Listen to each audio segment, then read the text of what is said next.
Alô, nação azulina! Eu, Danilo Dias, venho aqui com muito carinho e orgulho falar com vocês novamente. Me sinto bem, de fato, aqui sentar, parar um pouco do meu dia para vir aqui comunicar com vocês. Até coloquei um manto azulino, já preparando para esse confronto do Repar no final de semana. Inclusive, eu gosto muito dessa camisa porque carrega com as cores bem semelhantes do Clube do Remo. E olha só, hein? Ah, detalhe, olha o que eu coloquei na minha mochila aqui, que eu ando durante todo o dia. Deixa eu compartilhar e mostrar para vocês. Tá aqui, pera aí.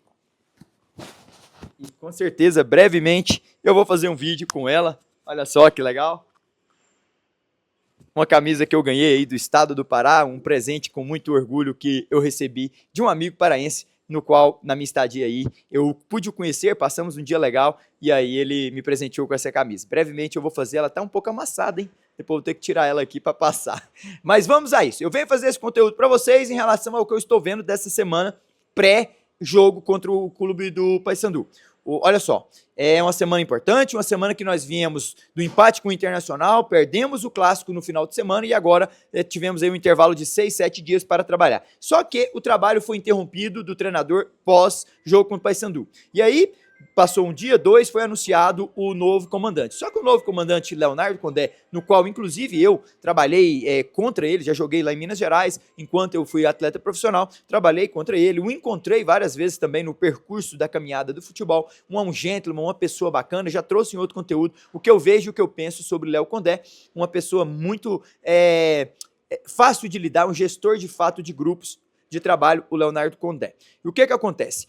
Essa semana ele teve um problema familiar, deve estar chegando no Clube do Remo e na cidade de Belém nessa sexta-feira, ou seja, ele vai chegar na antivéspera do jogo e se calhar nem vai dar tempo de dar o treino, mas mesmo que assim ele dê o treino, a sua comissão técnica está passando as informações para ele, e isso de fato é importante, mas no pós-jogo contra o Paysandu, o Tonhão falou que quem seguiria seria o Flávio Garcia, e o Flávio Garcia me chama a atenção, e eu fui remeter alguns dados, inclusive dele. Ele que é o treinador permanente da casa, é o treinador que sempre de fato fica ali nas trocas de comando técnico, e quando o Flávio Garcia assumiu no pós-Daniel Paulista, ele ficou 2 jogos. E nessa transição, ele manteve a estrutura que vinha do outro comando técnico. Ou seja, ele manteve as decisões, ele manteve as coisas que o Daniel Paulista vinha fazendo de fato.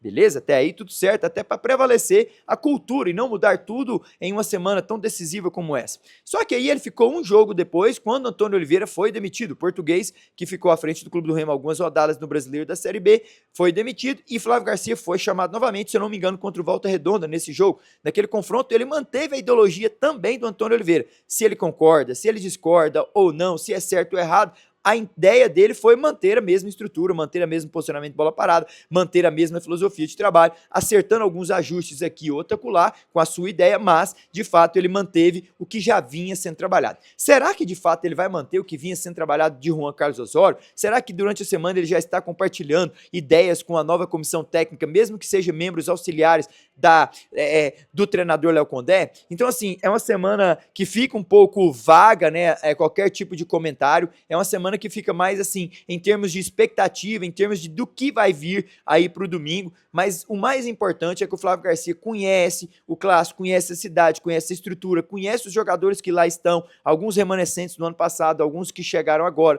ele não é bobo, ele fica acompanhando os treinamentos, até uma parte de fora, quem acompanha vê coisas melhores, mesmo que não tem poder de opinião, como eu acredito que ele não teria com o Osório, mas ele vê que não dá para colocar, exemplo, o Iago Pikachu de quarto homem, ou terceiro homem do meio campo, não dá para colocar um terceiro zagueiro de lateral esquerdo, sendo que você tem 2 bons laterais no banco. Então, assim, de fato, não dá para você colocar o Aleph Manga, brincadeira de goleiro, no caso, tirando o Marcelo Rangel, mas é mais ou menos o que o Osório fazia, e sempre substituições, sempre trocas de 11, a gente nunca sabia de fato quem seria o 11 para o próximo jogo, mas é característica do treinador que foi, no qual não quero gastar muito tempo enérgico com ele. Mas eu quero acreditar que o Flávio Garcia vai ser inteligente, vai acionar a comissão técnica que já está trabalhando com ele para tomar ilações, tomar decisões junto, numa conjuntura, ligando para Léo Condé, que já deve estar lá à frente do clube do Remo para esse confronto. Não sei se estará no banco ou nas arquibancadas, mas de fato é que ele deve e acredito que vai fazer isso, compactuar e compartilhar as ideias e ideologias que ele pensa.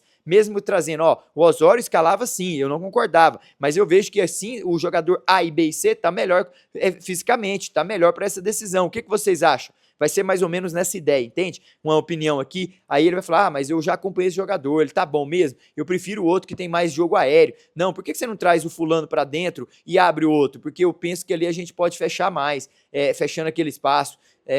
Sabe, mais ou menos nesse sentido. Então é importante onde 2, 3 cabeças pensam melhor do que uma e vamos torcer para que seja um grande confronto, um grande duelo, seja digno do que é um repar. Um busca o 51º título, o outro busca aproximar 49, 48 títulos tem o Clube do Remo, busca o 49º, vai ser uma disputa intensa, os dois times chegam iguais em gols, 989 para cada um, isso é um número absurdo, um número que demanda muito conhecimento de fato desse clássico, que carrega muita emoção, adrenalina. Os dois times têm vitórias a menos, o Paysandu tem menos vitórias, 24, do que o Clube do Remo, mas carrega o mesmo número de gols, 989 gols, isso é incrível, então vai ser um jogo emocionante, eu estarei daqui acompanhando, eu queria muito poder estar aí, mas eu vou estar trabalhando no jogo Goiás e Atlético Goianiense na final, no primeiro jogo da final do Campeonato Goiano, então por isso eu tenho que estar em Goiânia, mas estarei com o coração aí, transmitindo boas energias para esse grande duelo, que seja uma festa linda no estádio Mangueirão, fechou? Forte abraço a vocês e eu volto com mais vídeos aqui para vocês como sempre. Beijo grande, tchau!